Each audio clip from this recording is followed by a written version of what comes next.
In the world of organized crime, some secrets are meant to stay buried forever. But Johnny Russo lived in two worlds: the ruthless Mafia and the glittering lie of Hollywood.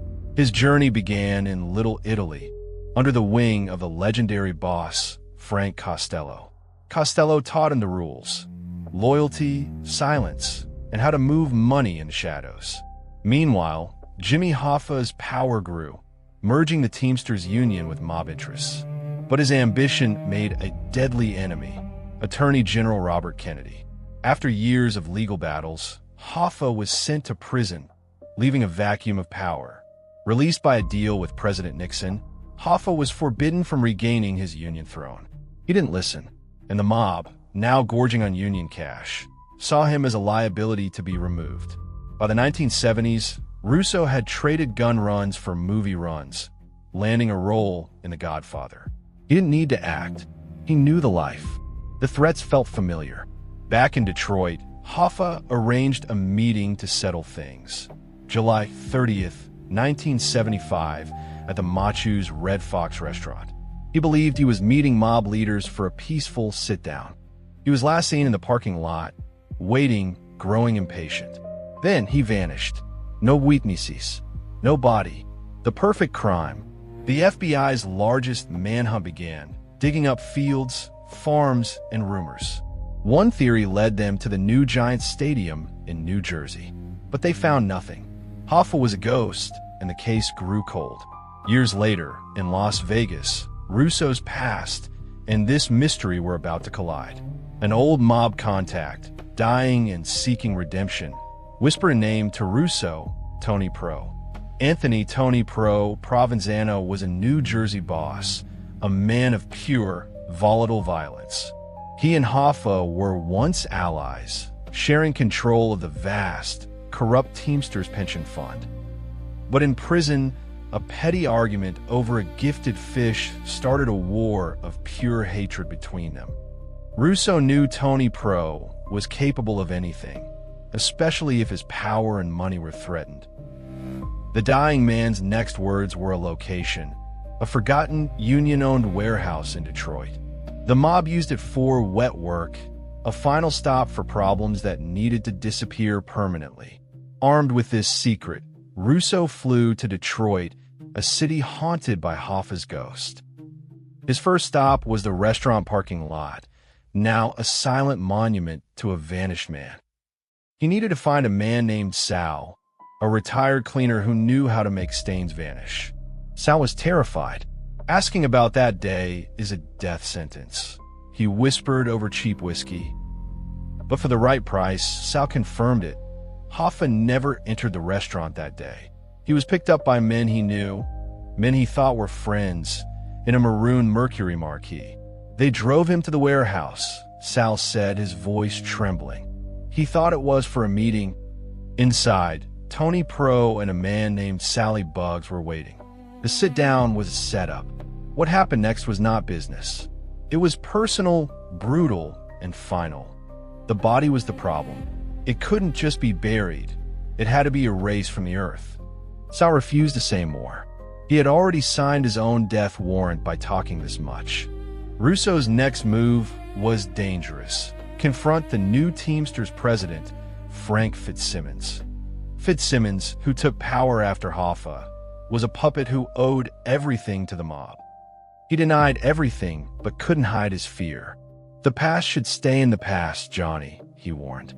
Russo knew Fitzsimmons was lying. His fear was a confession written in sweat and shaky hands. To solve the how, he had to understand the why.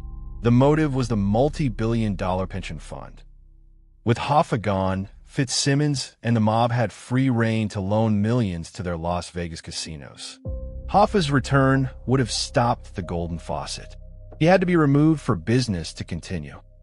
Returning to the warehouse at night, Russo searched for clues everyone else had missed for a decade. In a rusted drain, he found it: a single, faded turquoise button from a 1970s men's suit jacket. Hoffa was known for his flashy style. Russo remembered photos of him wearing jackets with buttons just like this. The clue was proof. But it also meant Russo was now standing in the exact spot where it happened. His investigation had not gone unnoticed. A black sedan began following him through the streets of Detroit. He used old skills to lose them, slipping into the organized chaos of the Detroit auto factory shift change. He needed an expert, someone who knew how things were disposed of in the pre-digital age. The foreman, a former union man, spoke of industrial solutions, furnaces, crushers, and chemical vats. But he hinted at something else. For a problem that big, they'd use a system, a business that travels. The mob controlled garbage hauling and cement, trucks that moved across the country, leaving no fixed trail. The most chilling theory was the one whispered in bars. Hoffa was entombed in the foundations of modern America. As Russo dug deeper, he received a warning. A single, dead rose left on the windshield of his car. It was a Mafia message. He was being told to stop, or he would be the next one to beautifully disappear. Instead of backing down, he went to the one place where secrets were currency, the Federal Witness Protection Office. He had no intention of testifying. He wanted to trade a theory for information they might have buried. The agents were stone-faced, but their interest was clear. The Hoffa case was their ultimate white whale. The feds revealed a sliver of their own theory. A garbage truck was seen leaving the warehouse area that night. Its route was tracked to a remote, mob-connected waste transfer station on the edge of swamp. From there, anything could have been loaded onto a long-haul rig and vanished into America's waste stream. Russo realized the genius of it. The body wasn't hidden in one place. It was processed and scattered. Returning to Vegas, Russo found his casino office had been expertly tossed. Nothing was taken, a clear message. A call came through. The voice on the line was smooth, threatening. "You're making nostalgia dangerous, Johnny." He knew the voice. It was a lawyer, a clean frontman who laundered money and messages for the families. The lawyer offered a deal, dropped the history lesson, and a lucrative consulting deal would come his way. It was a bribe. The modern mob preferred corruption over violence when possible. Russo pretended to consider it. Instead, he tracked down an aging, paranoid FBI agent who was pulled off the Hoffa case abruptly in '76. The ex-agent confirmed the FBI knew Tony Pro gave the order, but the higher-ups blocked going after him. The order came from the top. There were arrangements with certain families during the Cold War, he hinted. Hoffa's death wasn't just a mob hit. It was politically convenient, buried under national security. Armed with this, Russo made his boldest move. He requested a sit-down with Tony Pro himself. The meeting was set for a crowded, open-air cafe in Miami. No weapons, just talk. Tony Pro arrived, older, heavier, but his eyes were still black pools of menace. He was flanked by silent muscle. "You want a story for a movie?" Tony Pro sneered. "I got stories, but that one's got an unhappy ending." Russo remained calm. "I'm not FBI. I just want the truth to rest. Where you put him, so it can be over." Tony Pro leaned forward. "The truth is, he's where he belongs, with the rest of the garbage." His smile was final. The mobster stood to leave. "Forget you ever heard the name Jimmy Hoffa, or you'll be forgotten too." The meeting was a failure, but it confirmed everything. The secret was guarded by pure, unashamed evil. Back in his hotel, Russo knew he was a target. The only leverage he had was to tell the story publicly. But a call from Frank Fitzsimmons changed everything. "They're gonna pin it all on you," he rasped. The mob's plan was elegant. Feed a false confession to the FBI, naming Russo as the killer to silence him forever. Russo was now trapped between the mob who wanted him dead and an FBI eager for a scalp to close the case. He went on the offensive, granting a carefully worded interview to a trusted reporter from the Las Vegas Sun.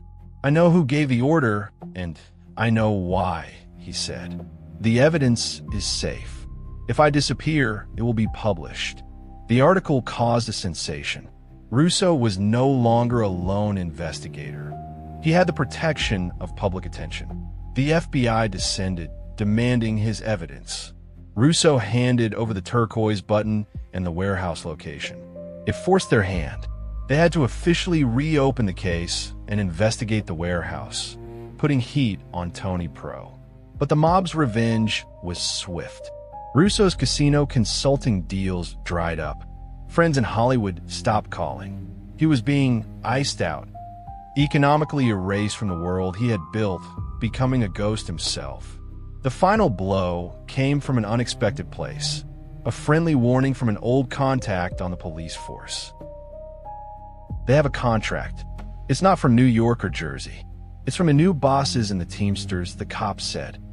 Frank Fitzsimmons, to secure his own position, had greenlit Russo's murder as a favor to the families. Russo had one last card to play. He called the one man whose power even the mob feared, his old mentor's legacy. He appealed to the memory of Frank Costello, to the old rules where such brazen betrayal was forbidden. A message went out on the old, silent telegraph of respect. The contract was suddenly, mysteriously lifted. Russo was safe, but at a cost. He was exiled. He could never work in their world again. Years later, the official FBI report called the Hoffa case inactive. No one was ever charged. Johnny Russo moved to a quiet coastal town, living off royalties from a discreetly published memoir.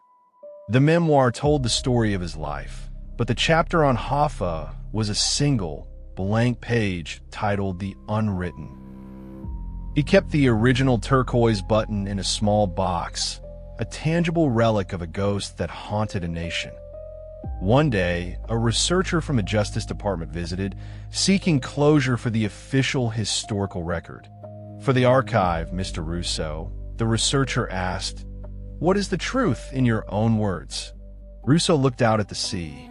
The truth is, Jimmy Hoffa was killed by his best friend, Greed.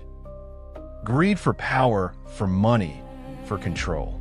And they used the tools of America, trucks, unions, concrete, to hide him. They didn't just bury a man. They buried the idea that anyone, even the most powerful, could get justice. The researcher pressed, "But where is he? Where should we stop looking?" Russo finally gave his answer. "Stop looking in the ground. He's in the foundation of every casino that got a shady loan.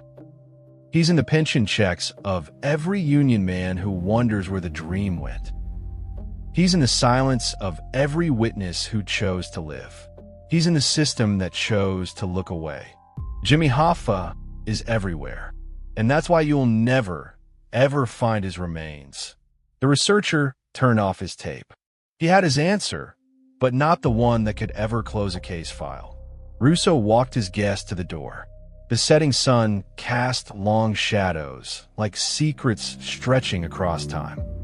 Alone again, Russo took the button from its box. He held it to the last light, then put it away forever. The story of Jimmy Hoffa ended not with a body, but with a lesson about power, corruption, and memory. And Johnny Russo, the man who lived in both worlds, became the keeper of that lesson, not the solver of that crime. Some stories aren't meant to have an ending. They are meant to be a warning that echoes through the decades. The final scene is not an image, but the sound of the ocean waves, constant, patient, and hiding endless secrets.